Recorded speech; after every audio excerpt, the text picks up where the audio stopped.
सभी को। इस वक्त हम हैं नेचिपू में, जो कि आप मेरे पीछे देख सकते हैं, जो नेचिपू टनल का कंस्ट्रक्शन स्टार्ट हो चुका है। मैं बताना चाहूँगी कि 2020 को ही फाउंडेशन लेट डाउन किया गया था, लेकिन लॉकडाउन की वजह से काम कुछ नहीं हो पाया। तो आज जो अरुणाचल टुडे टीम है, हम यहाँ आए हुए हैं ताकि हम अपडेट ले सकें, क्योंकि 2 साल का जितना हमें पता है 2 साल का ही टाइम ड्यूरेशन था, डेडलाइन था कि ये 500 मीटर, करीबन 500 मीटर का जो टनल है यहाँ पे बनने वाला है। तो अभी हम यहाँ साइट में आए हैं और सीधे कि अप्रैल के महीने में अरुणाचल टुडे टीम ने एक न्यूज़ बनाई थी, जहाँ पे हमने दिखाया था कि किस तरीके से जो टनल है वो बनना स्टार्ट हो चुका था। तो इस वक्त हम जहाँ खड़े हैं, मैं बता दूँ, वो वेस्ट कामेंग का ही टनल है, जहाँ हमने स्टार्टिंग में न्यूज़ बनाया था।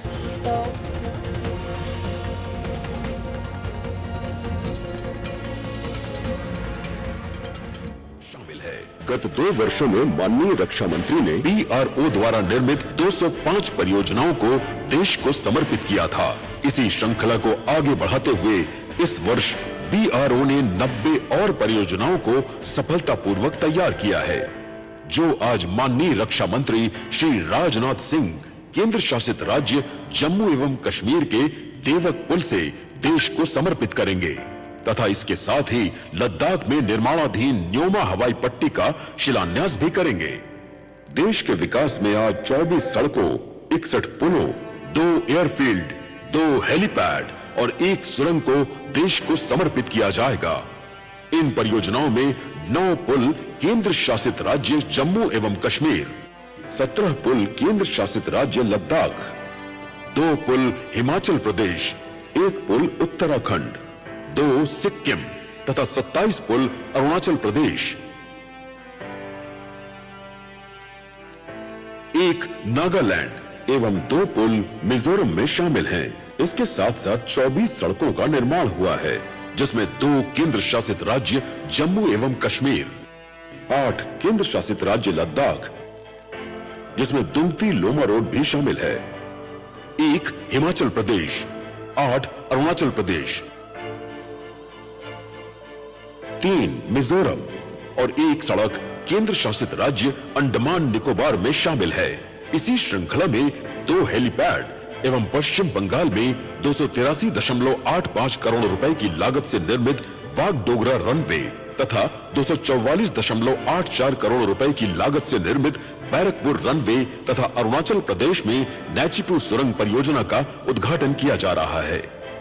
86.11 करोड़ रुपए की लागत से बालीपारा 4 द्वार तवांग सड़क पर निर्मित 500 मीटर लंबी नेचिपू सुरंग के निर्माण से सुरक्षा बलों को सामरिक दृष्टि से महत्वपूर्ण तवांग क्षेत्र में और तेजी के साथ पहुंचने में सहायता मिलेगी तथा क्षेत्र का सामाजिक और आर्थिक विकास होगा।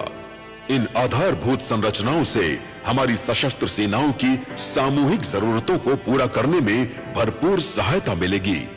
अरुणाचल प्रदेश।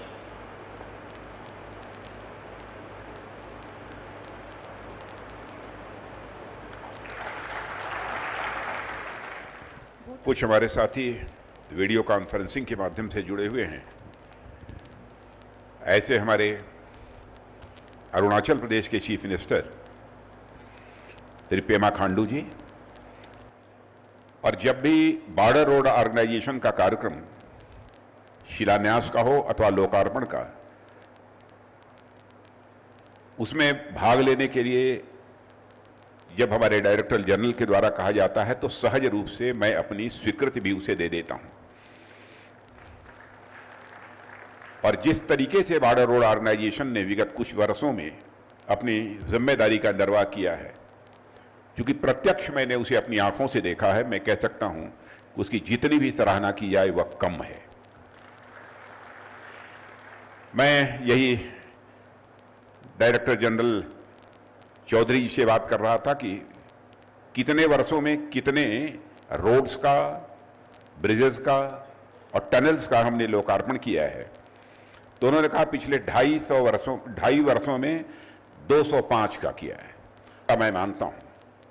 साथियों, हिमालय के इन दुर्गम इलाकों में सड़कों का निर्माण करके आप लोगों ने भारत की रक्षा करने में हमारी आर्म्ड फोर्सेस की काफी मदद की है।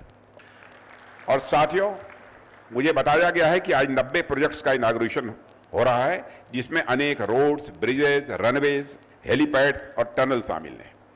और मुझे ध्यान आता है कि एक समय था जब बीआरओ के द्वारा किसी प्रोजेक्ट की शुरुआत की जाती थी तो सबसे पहले उस प्रोजेक्ट को शुरू होने में ही काफी लंबा समय लग जाता था, और यदि सौभाग्य से प्रोजेक्ट प्रारंभ में शुरू भी हो गया तो उसमें ऐसी कागजी अड़चनें भी आती थी कि उन्हें खत्म होने में एक बहुत लंबा समय लग जाता था।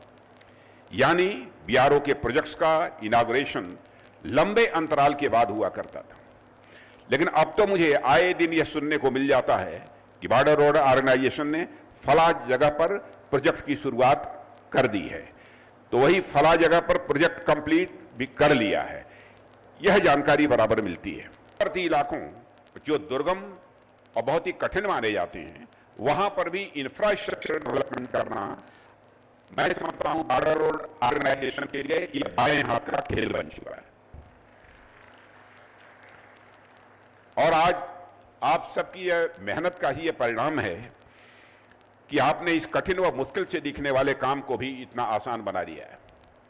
और आप देखिए कि अक्टूबर 2020 में मैंने बालीपरा चार द्वार तवांग मार्ग पर 500 मीटर लंबी नेचुफू सुरंग की नींव रखी थी। नेचुफू, जिसको आपने देखा होगा भी। अभी 3 साल भी नहीं हुए कि आपने इस प्रोजेक्ट को कंप्लीट कर दिया, और आज मुझे इस बात की अत्यंत प्रसन्नता हो रही है कि मैं इस सुरंग को राष्ट्र को समर्पित कर दिया मैंने। साथियों, एक समय ऐसा भी था कि जब भारत में बॉर्डर एरियाज में सड़कें बनाना कूटनीतिक, राजनीतिक और भौगोलिक हर दृष्टि से नाकों चने चबाने जैसा होता था। यह एक कठिन काम है, लेकिन इस कठिन काम को भी जिस तरीके से बॉर्डर रोड ऑर्गेनाइजेशन ने इसे आसान बनाया है और जिस तरीके से आप सभी इसके अभ्यस्त हो गए हैं, उसके लिए आप सभी को मैं पुनः एक बार अपनी हार्दिक बधाई देता हूं। लेकिन सीमावर्ती इलाकों में आधारभूत संरचनाओं के निर्माण में हम सब एक दूसरे का साथ देते हुए लगातार आगे बढ़ रहे हैं। इस सहयोग के लिए मैं सभी राज्य सरकारों को भी अपनी तरफ से हार्दिक बधाई देता हूं, और यही हमारे भारत की सबसे बड़ी विशेषता है। हमारे बीच आपस में चाहे कितना भी वैचारिक मतभेद हो, लेकिन बात जब देश की सुरक्षा की आती है, तो जब भारत माता की आती है, तो हम सभी सारे भेदभावों को भुलाकर एकजुट होकर अपने दुश्मन का सामना करने के लिए खड़े हो जाते हैं। यह है भारत की ताकत। और यह प्रयास किया गया है कि पर्यावरण की सुरक्षा करते हुए डेवलपमेंट एक्टिविटीज को आगे बढ़ाया जाए।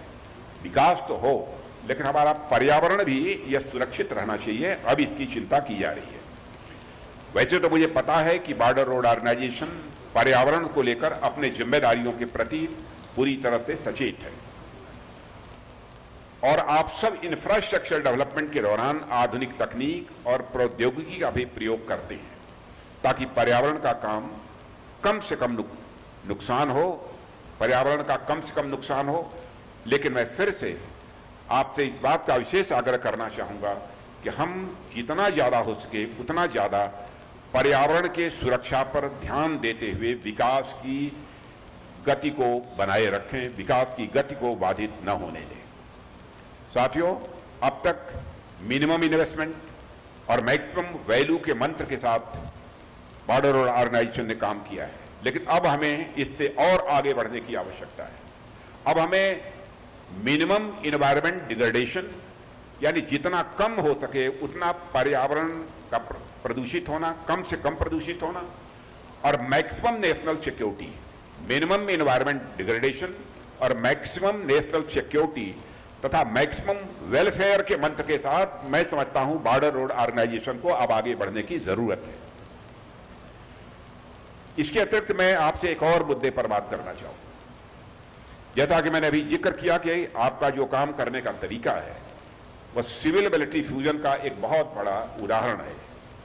सिविल एबिलिटी फ्यूजन की वह एक मिसाल है, लेकिन बॉर्डर रोड ऑर्गेनाइजेशन को एज एन इंस्टीट्यूशन, एक संस्था के रूप में सीमावर्ती इलाकों में चल रहे किसी प्रोजेक्ट में वहां की लोकल बॉडीज, वहां की जो स्थानीय निकाय हैं और वहां की जनता के साथ भी मिलकर लगातार हमें काम करते रहना होगा, उनको विश्वास में लेकर काम करते रहना होगा। और साथियों, आप उन्हें अपने प्रोजेक्ट में शामिल करिए, उनसे वार्ता करिए, यह मैं बॉर्डर रोड ऑर्गेनाइजेशन से कहना चाहूँगा। और यह भी कहना चाहूँगा उनकी ज़रूरतों को भी समझिए और उनसे भी इनपुट लीजिए कि हमें क्या करना चाहिए इस प्रोजेक्ट के निर्माण में। और कुछ लगता है, कुछ अन्य सुझाव भी आते हैं, उस सुझावों को भी उनसे प्राप्त करना चाहिए। यदि आप ऐसा करेंगे स्वाभाविक रूप से उनका विश्वास और बढ़ेगा, आपका काम भी और आसान होगा। आपका काम सड़कें बनाकर एक स्थान को दूसरे स्थान से जोड़ने का तो है ही, लेकिन साथ ही साथ आपको अपने कार्यों से लोगों के दिलों को भी जोड़ना होगा। यह मेरा आपसे आग्रह है। साथियों, मेरा ऐसा मानना है कंस्ट्रक्शन ऐसा हो जो for the people, of the people और बाय द पीपुल की भावना का प्रतिनिधित्व करता हो, ऐसा कंस्ट्रक्शन होना चाहिए। इस अवसर पर इससे अधिक कुछ न कहते हुए मैं बॉर्डर ऑर्गेनाइजेशन इन सारे प्रोजेक्ट्स में को पूरा करने में जो कामयाबी हासिल हुई है उसके लिए मैं पुनः बधाई देता हूं तथा आगे आने वाले प्रोजेक्ट्स के लिए भी उन्हें हार्दिक शुभकामनाएं देता हूं। और अंत में मैं इस विश्वास के साथ अपनी बात समाप्त करता हूं कि बॉर्डर रोड ऑर्गेनाइजेशन हमेशा एक प्रो की तरह इस प्रकार भारत के बॉर्डर एरियाज में पूरी क्षमता के साथ भविष्य में भी यह काम करता रहेगा। इन्हीं शब्दों के साथ पुनः आप सबको हार्दिक बधाई, आप सबको बहुत बहुत धन्यवाद।